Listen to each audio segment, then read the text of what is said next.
Yo guys, SpiderWife here! We're back to where it all started, Nacht der Untoten. 500,000 subscribers! Unbelievable, and I want to thank all you guys for subscribing, for watching, for supporting us. It's been phenomenal. We hit, 200,000 subscribers the day Black Ops 2 released, November 13th, 2012, and gained another 300,000 in just over 3 months. That is absolutely insane, and I just want to thank you guys. And this is for you guys. We're going back to Nacht der. We're going back to Nacht der, baby. And what I wanted to do was do a marathon. This was Rage and Croissant had this idea about doing some sort of marathon, going back to Nacht der and going to round 30 on every single map. And I'm going to try to do that. I'm not making any guarantees that we're going to do that on every single map. I'm going to try and do as much as I can. But I think there are 16 maps. 16 maps in total. If you go from World at War, 4 maps World at War. I think there's 6 in Black Ops 1, and then another 6 so far on Black Ops 2. If you consider, you know, three survival maps in Transit, Nuketown, Die Rise, and I don't know about Transit itself, but we'll see. We'll see. But yeah, I wanted to do it for you guys, start back from the beginning, and this is my favorite map, simply because it's just where it all began, for me, for zombies and for COD Zombies. I remember when World at War first released, I don't think the map was available unless you completed the campaign, and I didn't have it completed. I hadn't completed the campaign, and I got invited into a game from somebody who had, and I can't remember for the life of me who it was that I first played with on Nacht der, but I got invited to the game, and I was scared as hell. It was freaky, man. I was scared. It was like, holy shit, what's going on here? This is freaking zombies walking up to the windows, tearing the boards down, and coming to get us, man. They wanted to eat our brains. So, and I think when World at War first released, it was a lot slower. It was a lot slower. I think the zombies spawned in. I think there was only like 1 zombie around 1 or something like that. It was very, very slow from what I recall. Maybe I'm not recalling it correctly, but and they patched it as well. When I don't know if it was the same time when they patched it to release the map to everybody without having to complete the campaign. But then they made it, you know, these early rounds, they made it more a little more quick with the zombie spawns and the number of zombies per round. So yeah, this is where it all began. We started doing, and it wasn't starting with Nacht der, although I had done some gameplays. I think I'd done Nacht der and Verrückt, but really when we started doing videos and live streaming and stuff, and played a match on Der Reese with a few guys, my first match on Der Reese. And that's when it really stuck in, and that's where we grew it on Next Gen Tactics, and then eventually onto NGTZombies, and you know the rest is kind of history, right? We're at 500,000 subscribers. I mean, we're doing, you know, crazy views, especially since Black Ops 2, and it's just been an absolutely insane ride. And I want to thank all you guys for that, because it's because of you guys. It's all you guys that are viewing the videos and watching the videos and just, you know, giving me the incentive for doing this on a regular basis. It's awesome. Oh, shit. Yeah, that was freaking great, Spider. Great, buddy. So, anyways, I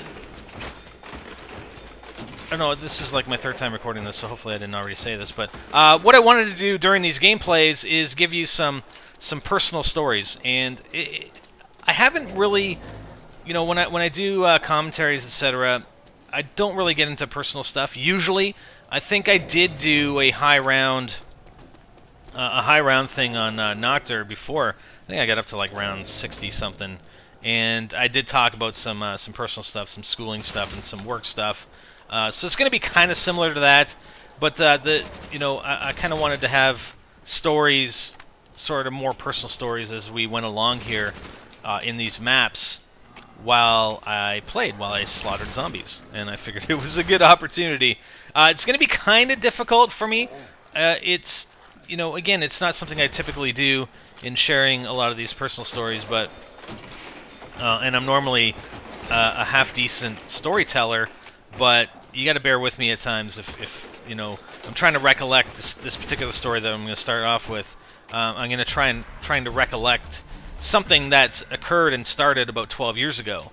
And what the story really is about the day that SpiderWife nearly died. Ooh, flamethrower. I don't really want the flamethrower. So yeah, she was so close to death, and I'm not a doctor or anything, but she was damn close to death, man. And it was a scary time, but also a time of celebration. And you'll understand why once we get to the end of this. So, like I said, you're gonna have to bear with me because we're going back about 12 years. And when we first got together, we got together while I was in university, and we dated for a number of years. And then about 2 years after we were done school, that's when we got married. And I had moved around. We had moved around mainly because of me, for for job reasons as well as for schooling reasons. I went back to school for a year, so we moved around a little bit. And we never, you know, during that time, we didn't really have a discussion about kids, what we were going to do about kids, and if we were going to have them, and when, etc. So when it came time to it, we finally, you know, I was done my schooling.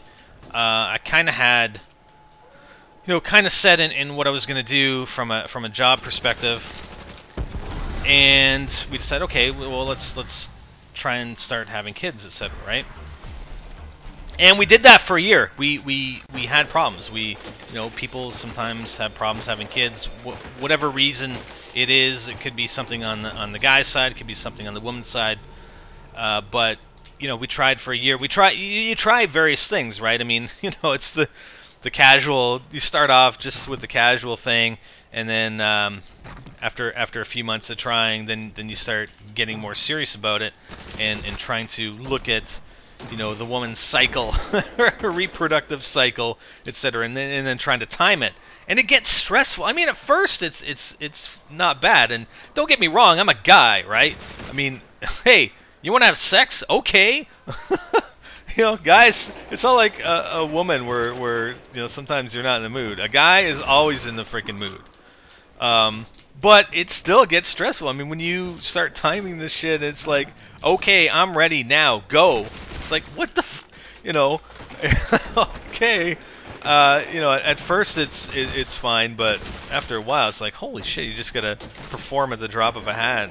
And anyways, it gets pretty stressful, and for her as well, not just for me, obviously. So, oh shit, these zombies down here. I gotta get a better gun than the flamethrower, don't you think? I think so. So yeah, so that's what you start doing. You start timing it, but at some point you got to realize that, okay, this isn't happening for whatever reason. There's something either wrong with my guys, which you don't really ever want to hear, right? I mean, it's almost like your manhood, and there's nothing wrong with it, but still, as a guy, it's like, man, I don't want anything wrong with my boys. You know, my boys are fine. Come on, it's got to be something else. So then there are various options that you can pursue for assisted pregnancies, and the first thing that we started with, STG's not bad for a while.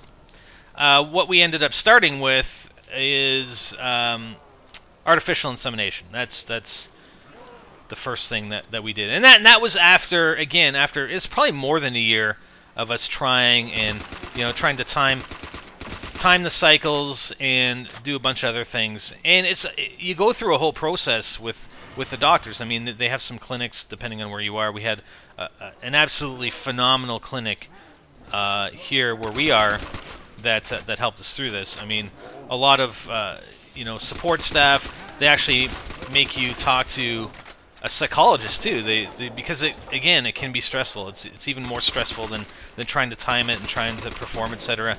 And they go through a lot of analyzing. You know, they analyze stuff on the guy's side, they analyze stuff on the woman's side, and trying to figure out, okay, well, where's the issue, right? And that came a little later. But anyways, just going back to the artificial insemination, what they ended up doing is they give you drugs. They give the woman drugs to help promote the help promote, you know, more eggs. You want a few more eggs than what you would normally get just going through regular pregnancy. Like, you only get 1, sometimes 2 eggs that come down at a time each month. If you know anything about the woman's reproductive organs, you know, they travel down through the fallopian tubes to, I think, if I get this right, to the uterus, etc. But you really want it to increase your chances of pregnancy. You want more eggs. You want more eggs in there, but not so many that, you know, you risk the chance of having, you know, 7 kids at a time. So you want to get enough eggs down there and try and fertilize enough of them, preferably, you know, 2 or 3 good ones, and then one of them ends up, you know, sort of sticking, and then you're pregnant, right? So that's what we went with, and again, what you have to do, you take drugs, and then they time the cycle, they time the woman's cycle, and they time when you're supposed to take the drugs. So they know pretty well approximately when the woman's going to be ready for fertilization, right? Like, it's a science, man. It's just an entire science. And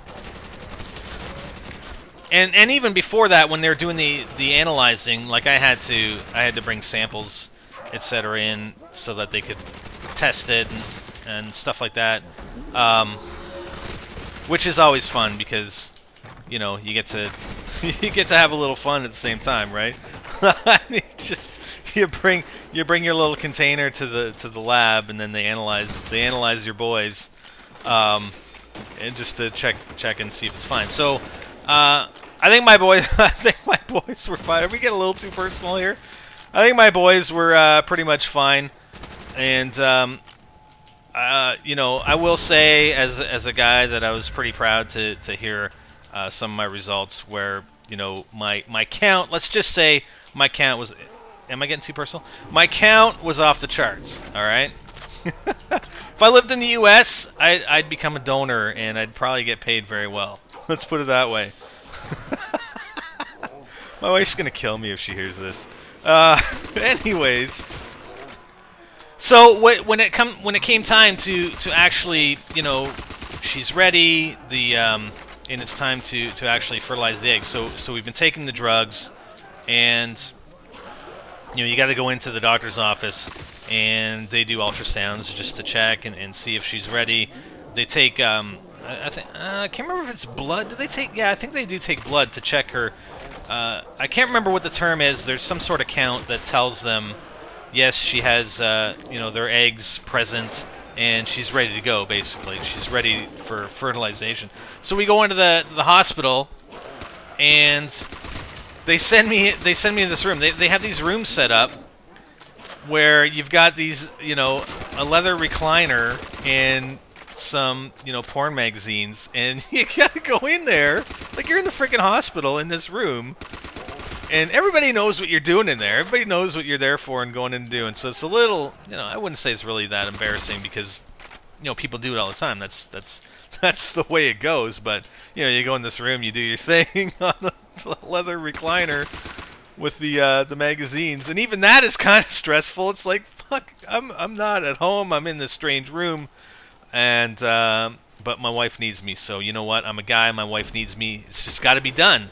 You know, sometimes you just got to do what you got to do. So then what they do is they take that, and then they basically inject right into her, right? You know, artificial insemination, right?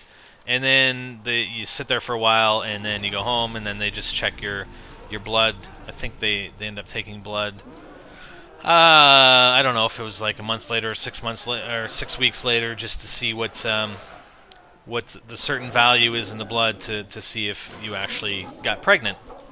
So we did that a number of times, and I think, from what I remember, again, we're going back, you know, 10 to 12 years here, but I'm pretty sure once or twice we did manage to get pregnant, but she actually ended up having a miscarriage twice.